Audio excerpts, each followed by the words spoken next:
Hi, I'm Anne, the museum educator at Pottsgrove Manor, and I want to welcome you to this last History at Home video.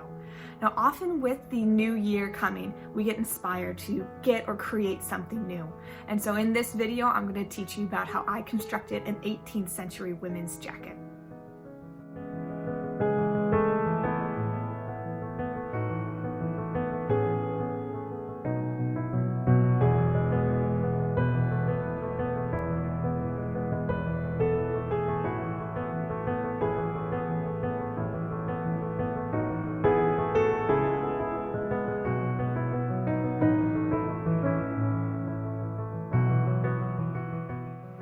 I want to start off by kind of laying out how I approach this project. This project is, of course, wanting to use entire historic methods, so all hand sewn, using proper 18th century stitches and construction technique.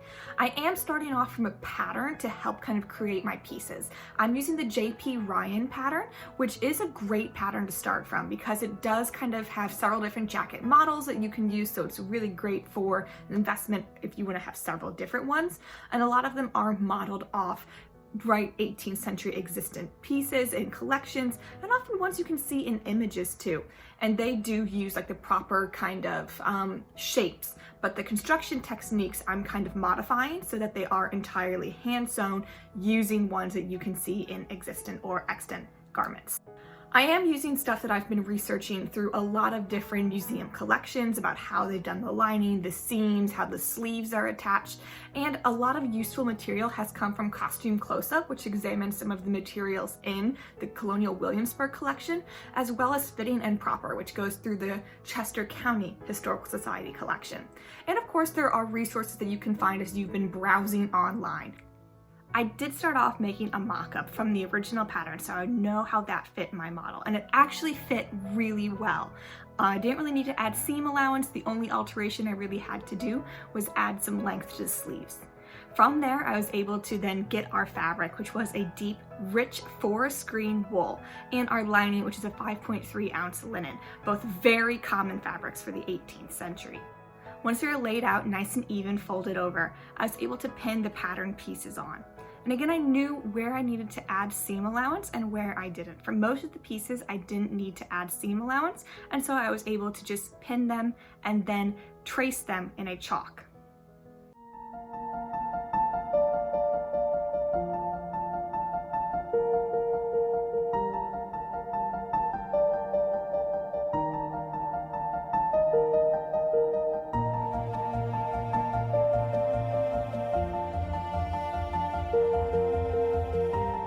This pattern consisted of 6 main pieces for the bodice: a bodice front, 2 side back, and then 2 center back panels, along with the sleeves, the cuffs, and the stomacher. Then it was time to cut everything out. I will admit, often cutting things out of the fabric is one of the scariest things you can do because you want to make sure you don't mess up anything, and with this we only had 1.5 yards, which was the perfect amount of fabric for us, but it did leave not very much wiggle room in case of mistakes or needing to add on. But you always can rest assured that if there is a mistake or you need to make an alteration later, piecing is period. A very, very common saying that you'll find in a lot of historic sewing, that you do see piecing being done even on upper class outfits. Now that all the pieces are cut out, I want to start by working on the front piece. Now for the front, I wanted to fold my lining back as well as fold back part of my fashion fabric, then line them up but have a little bit overlapping. Additionally, then you can use a prick stitch to secure them together. A prick stitch is very much like a back stitch, where you're going to start off, bury your knot in between your lining and your fashion fabric. But then you make a stitch and then have your needle go slightly back, so then you have a very, very small stitch on the outside of the fashion fabric. You can see a bit of a longer stitch inside on the lining. So this is a very small back stitch, and it's going to be very minimal, not very noticeable on the front of our garment. And so we're going to use that all the way along the center front up to the top of the shoulder.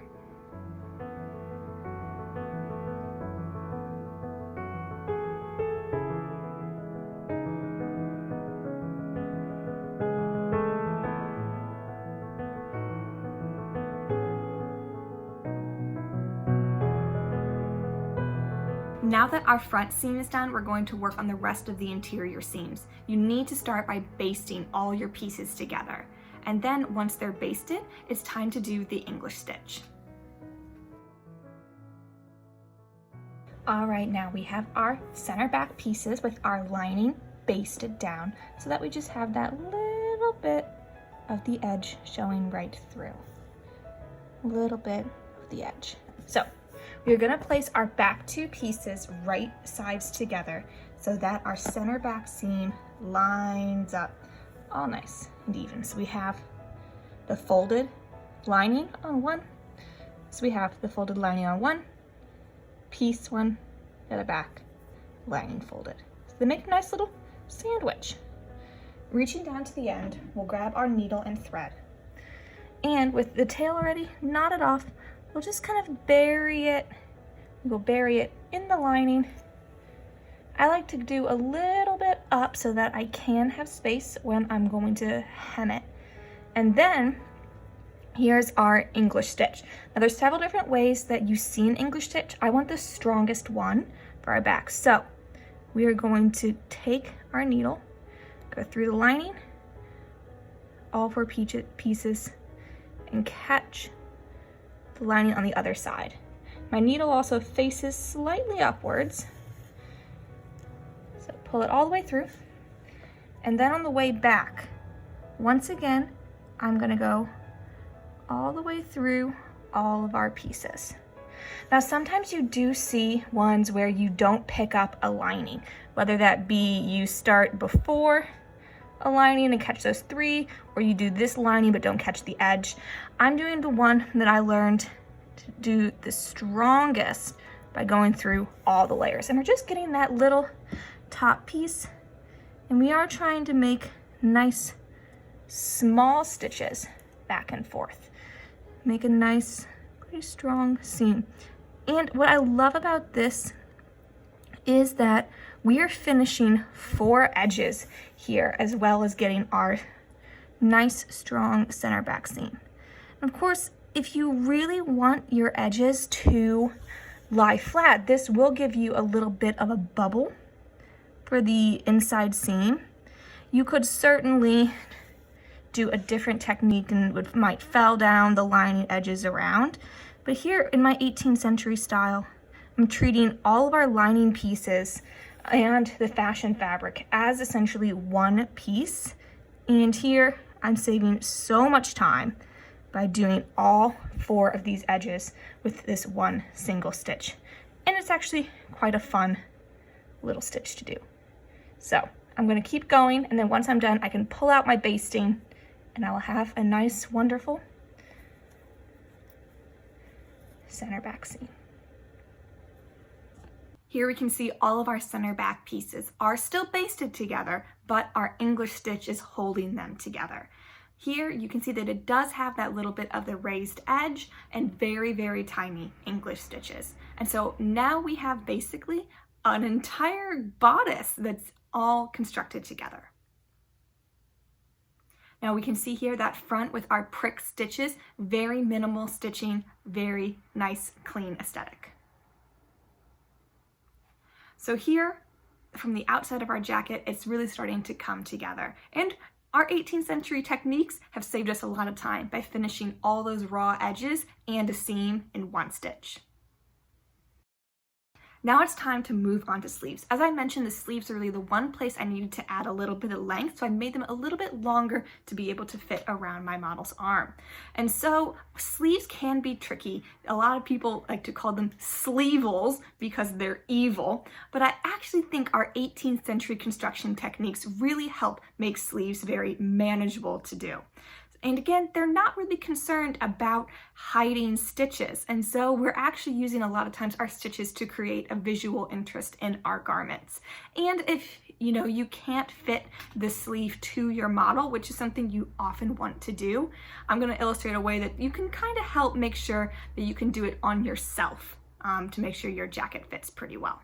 So we have our sleeve, and we have the right side facing down and the wrong side up.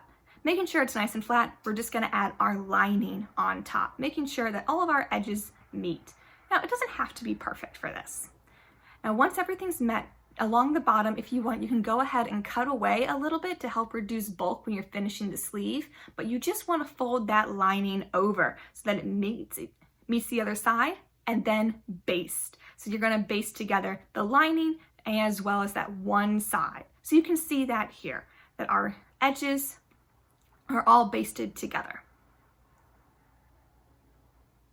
Now it's time to go ahead and fold the rest of the fashion fabric over.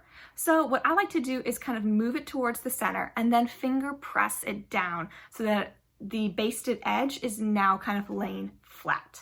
Then bringing the rest of my fabric over, tucking the raw edge underneath, I can simply lay it on top to hide my basting stitches, and then using whatever stitch I like, a prick stitch, a back stitch, a running stitch, or even just kind of whipping it down, I can use this to secure all my pieces together.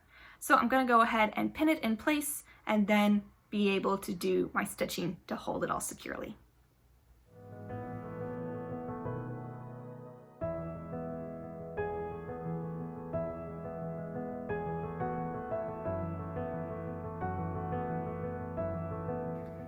So now we have our sleeves constructed. Our bodice is basically constructed, so now it's time to attach them all together. First, we're going to attach the front of the bodice completely to the back. We do have the side seam already done, but now it's time to do that little bit of the shoulder strap. Simply all you need to do is match the back of your shoulder strap to the back side piece. And so you can just pin that in place with your normal seam allowance and then back stitch it in place. Do a back stitch because that is a bit of a stronger stitch and this place can take some wear and tear. And so a back stitch is going to keep this nice and secure. And in case you don't know, a back stitch is very similar to a prick stitch, which we did earlier and I referenced. It was very similar to a back stitch. They're, cousins. And so, but the back stitch, you're going to put your stitches right next to each other. So in the prick stitch, we had some space. Now our back stitch, the stitches are right next to each other. So once you have that completed, you will go ahead and be able to snip down the lining to reduce bulk. And then after you snip down the lining, go ahead and fold back your fashion fabric pieces. So again, you're kind of tucking the raw edge underneath, encasing your seam and the raw edge of the lining. And then I just went ahead and whipped those down, kind of did a felling stitch to hold those down in place. So it's a very nice, flat, simple one. And again, if I needed to, it is really easy to alter this.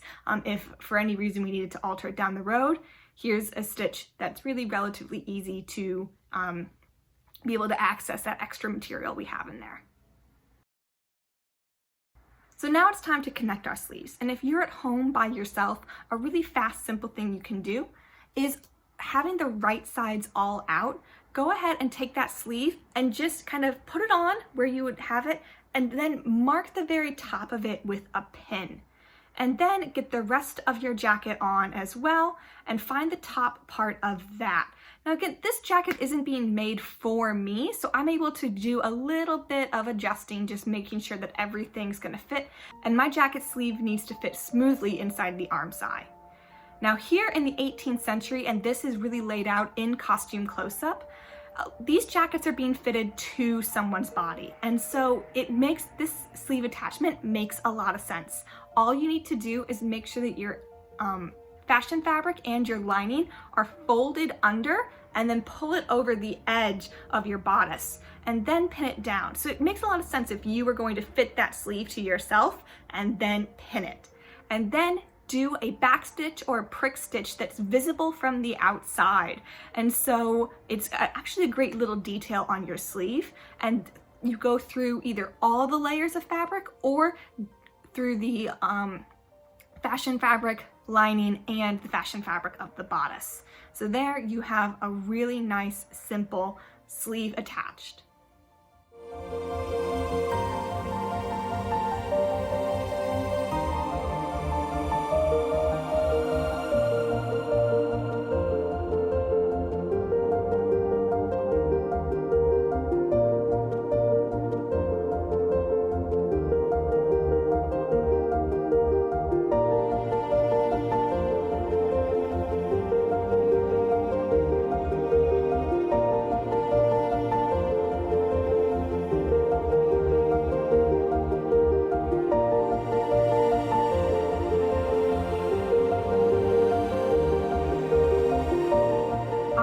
So for the very back, just make sure it's nice and flat. I just flipped mine over and then used a felling stitch to hold it down.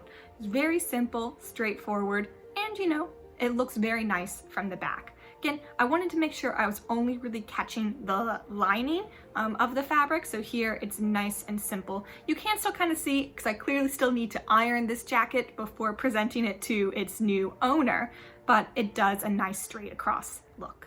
Inside this jacket, we're adding eyelets that are going to be able to be laced so that the jacket can sit really snugly against the wearer, but these eyelets could also be laced for a decorative detail.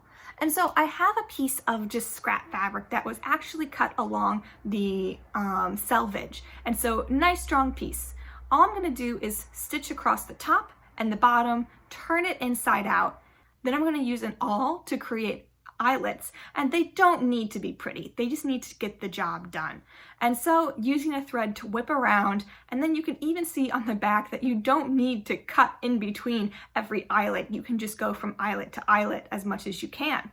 And so once I have both of these pieces nice and stitched, I'm going to tuck the edges underneath, and then I'm going to figure out where I want to have them positioned inside the jacket. Right now I'm just kind of playing around with it, but I do measure down to be 1 inch from the top on each side and 2 inches inside. So I do want to make sure that they are relatively nice and lined up. But then using a double thread, I am simply just whipping it down to the lining only. So it's only attached to the lining.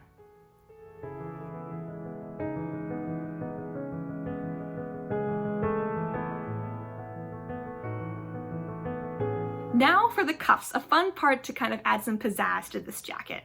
My cuffs, I'm simply laying the right sides together and then using a back stitch to hold them. I do add lining pieces, and for the lining pieces, they are kind of scrap pieces, and so they weren't big enough to do a single piece. So I simply took that lining, and then all my raw edges, I pressed down to the side, same with my lining. So it was that kind of, you know, sandwich thing we've been seeing throughout this jacket, all put together. So our pieces are then able to kind of cover the raw edges.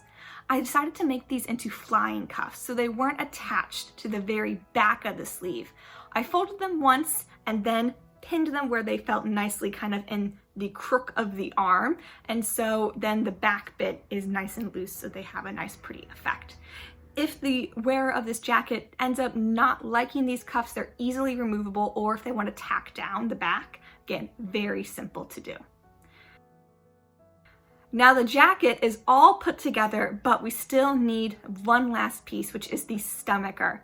The stomacher, which we cut out earlier from our fashion and lining, has another piece of canvas inside that's much stiffened.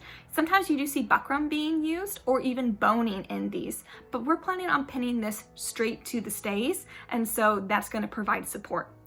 But again, here, another 18th century construction technique wanting to treat all of these seams together so it's much easier for us to be able to kind of stitch it together quickly. Our favorite new technique of kind of folding down the raw edge of the fashion fabric, raw edge of the lining. We are making sure that piece of canvas is slightly smaller so that our fabric can fold around the edges of that. But really then this is going to get pinned to the stays. And those eyelets that we sewed in earlier to help securely close the jacket, if the wearer ever wanted, they could go over the stomacher in kind of a decorative look too, but they can also go behind it.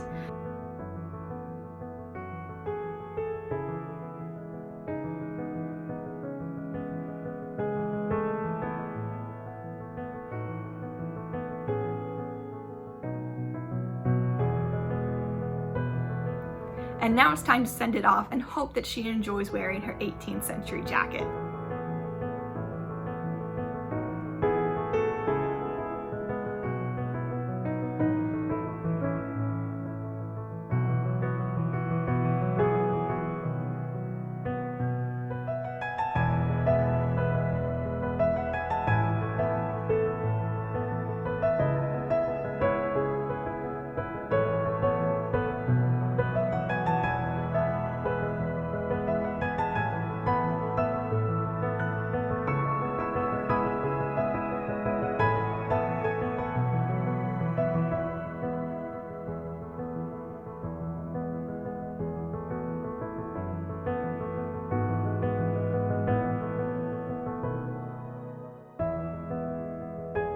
Well, I hope you enjoyed this video on our 18th century women's jacket. I hope you learned something too about 18th century sewing or construction.